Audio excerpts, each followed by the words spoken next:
ये गोल्ड का डॉलर में प्राइस ये चार्ट है, प्राइस चार्ट है। और जैसे हम लोग सिल्वर का देख चुके हैं, ये गोल्ड का इंटरनेशनल डॉलर में प्राइस चार्ट है। ये लंबी अवधि का मंथली चार्ट है। इसमें डेली ग्राफ में बहुत छोटी छोटी वेव्स बनाता है। तो मंथली ग्राफ में बेसिकली इलियट वेव काउंटिंग किस तरह से सेट हो रहे हैं वो हम लोग देखते हैं। तो जैसे कि इसमें ये लंबा पहला वेव बना चुका था 1980 में। उसके बाद काफ़ी लंबे अरसे तक इसने ए, बी और ये सी की गिरावट दिया था। उसमें मुझे याद है $272 पे, यहाँ पे $272 पे इसने लो बनाया था। और उसके बाद अच्छी रैली इसने किया था जिसमें 1912 का स्ट्रेट लाइन सीधा ये अपवेव दिया था। तो इसको इलियट वेव काउंटिंग पे हम लोग किस तरह से देख रहे हैं तो उसको हम लोग देखते हैं। तो ये जो स्ट्रेट लाइन जो 272 टू 1912 आया था, ये पार्ट ऑफ थर्ड वेव है। मतलब ये थर्ड का पहला है। यहाँ उसके बाद जो गिरावट आई वो थर्ड का दूसरा है, जिसमें $1050 का भाव हुआ था। उसके बाद हम लोग अगर इसको क्लोजली देखें तो ये जो $1050 हुआ था, वहाँ पे ये थर्ड का पहला है, ये थर्ड का दूसरा है। उसके बाद यहाँ से नई रैली चालू हुई है। उसमें ये 1 बना है, ये 2 बना है, ये 3 बना है, और ये जो अभी फॉल है वो चौथा है।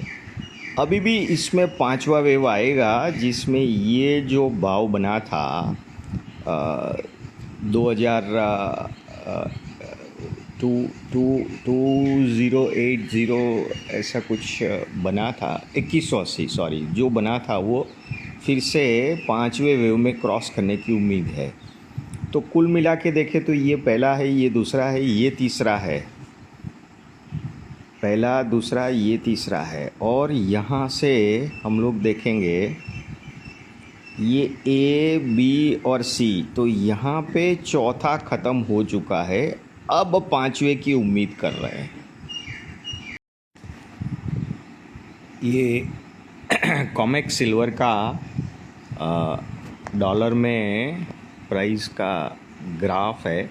इसको हम लोग इलियट वेव पे किस तरह के काउंटिंग सेट हो रहे हैं वो चेक करते हैं। तो ये कॉमेक्स सिल्वर का ग्राफ है।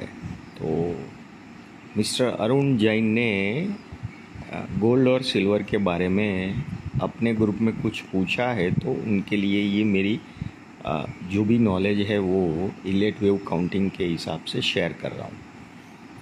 तो लंबी अवधि के 600 years old charts are available on the net, that if you can see in 1998, around 94 to 98, Warren Buffett ने इसमें एंट्री लिया था करीबन $4 $2 के आजू बाजू। उसके बाद ये $48 हुआ था। तो जैसे कि हम लोग यहाँ पे देख रहे हैं कि ये जो $48 का जो भाव हुआ था, जो टॉप बनाया था, उसके बाद से इसमें जो लंबी अवधि की गिरावट चालू थी उसमें हम लोग किस तरह से देख रहे हैं, आइए देखते हैं। तो ये पूरी की पूरी जो गिरावट है वो ए वेव है। उसके बाद उसने कभी ये भाव तोड़ा नहीं था काफ़ी, ढाई साल तक, क्योंकि मैं इसमें खेलता हूँ मुझे पता है। तो ये ए वेव बना था। उसके बाद उसने काफ़ी लंबा समय लिया। उसमें हम लोग देख रहे हैं कि ये ए, बी और सी बनाया है। ये पूरा का पूरा ए, बी और सी की चाल में उसने टाइम निकाला है, क्योंकि ये भाव उसने कभी यहाँ पे तोड़ा नहीं था। तो कहने का मतलब ये है कि पूरा ए वेव है, 1 2 3 करके बी वेव है। और जब क्रूड जो फ्यूचर माइनस में गया था और कैश में $5 क्रूड का जो भाव हुआ था, उस समय पूरे कोरोना की वजह से इंटरनेशनल मार्केट में पूरी कमोडिटी से लेके स्टॉक मार्केट वर्ल्ड के स्टॉक मार्केट में जो गिरावट आई थी उसमें जो झटका दिया था, तो जैसे ये मंथली ग्राफ है हम लोग देख रहे हैं, तो उसने भी, ये कमोडिटीज़ ने भी एक झटका दिया था। तो $11.93 का इसने लो बना दिया। ये जो पुराना लो था $13.12 का, उसको तोड़ के $11.93 बना दिया था। तो ये यहाँ से जो लंबी गिरावट थी वो एक बार ख़त्म हो गई, जिसको हम लोग बोलेंगे कि ये ए वेव बन गया, ये पूरा का पूरा बी वेव बन गया, और ये जो झटका है वो सी वेव बन गया।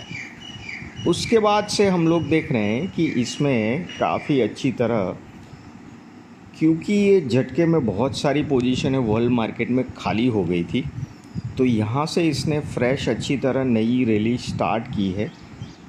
वो रैली में दो पॉसिबिलिटीज़ हमको देखना है। मिनिमम जो उछाल है वो बड़ा कैपिटल ए, कैपिटल बी और कैपिटल सी बनेगा। तो ये हम लोग देख रहे हैं कि बड़ा कैपिटल ए ऑलरेडी बना चुका है, क्योंकि इसने करीबन $31.5 बना दिया है, 11.93 टू $31.5। उसके बाद ये जो जिगजैग चल रहा है, ये कैपिटल बी की जिगजैग चल रही है, तो उसमें ये भाव रिपीट हो गया है ऑलरेडी, या कुछ हल्का सा बाकी रहेगा। तो उसके बाद जो है वो हम लोग कैपिटल सी की उम्मीद कर रहे हैं। तो this is going to happen now onwards, क्योंकि ये मंथली ग्राफ है तो वो इस हिसाब से टाइम लेगा।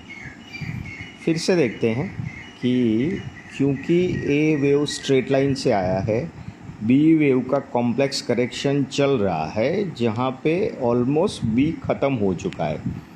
अब सी की हम लोग उम्मीद कर रहे हैं। उसमें सी की जो हम लोग की उम्मीद है, उसमें जो इलेट वेव जो जिसमें शेप पैटर्न एनालिसिस होती है, तो उसमें ये समझाया गया है कि अगर ए वेव स्ट्रेट लाइन से एक ही लाइन में आता है तो सी वेव जो है उसमें 5 वेव बनते हैं, और अगर सी स्ट्रेट लाइन से बनता है तो ए में 5 वेव बनता है। ये वाइस वर्सा है, ये कंडीशन है। ए और सी के लिए कंडीशन है। जब हम लोग सेकंड और फोर्थ में ए बी सी बनाते हैं तो ये कंडीशंस ऑलवेज़ मैंने देखा है कि जब लंबी अवधि का चार्ट होता है तो ये कंडीशन फुलफ़िल होती है। तो मेरा ये कहना है कि चूँकि ए वेव स्ट्रेट लाइन में आया है तो सी में 5 बनने की उम्मीद है।